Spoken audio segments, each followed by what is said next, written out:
In this guide, I'm going to show you how you can delete apps here on a MacBook Pro. Before we do get into this guide, make sure to like the video and subscribe to the channel with all notifications on. It really does help the channel and lets us know that you want more content like this. We'd greatly appreciate it. And if at any point throughout this guide you did have any questions, just ask them down in the comment section below and we can help you out further. I'm going to be doing my best to reply to every single comment down there. The first thing that you're going to want to do is go ahead and open up your Finder, which is going to be down on your trackpad. It should be right here. You can go ahead and open it up just like so on your dock, or you could also just hit Command and space and then search specifically for it and then open it up just like so. And this is going to be your Finder right here. It's going to show you everything that you have on your Mac. Man, I actually have a lot more stuff on here than I thought. From here, what you're going to want to do is look and you'll see applications over on this left-hand sidebar. Go ahead and select that, and this is going to show you all of the applications that you currently have on your Mac. Scroll through here, find whatever one you want to go ahead and delete. Let's just say we want to delete Roblox right here.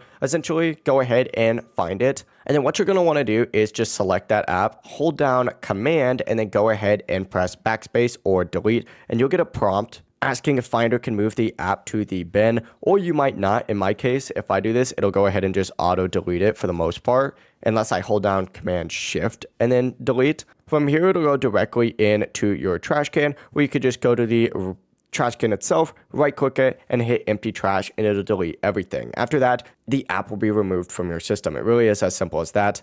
And that is how you can delete apps here on a MacBook Pro. If you did find this guide helpful, make sure to like the video and subscribe to the channel with all notifications on. It really does help the channel and lets us know that you want more content like this. We'd greatly appreciate it. And if at any point throughout this guide you did have any questions, just ask them down in the comment section below and we can help you out further. Have a great rest of your day though. Peace.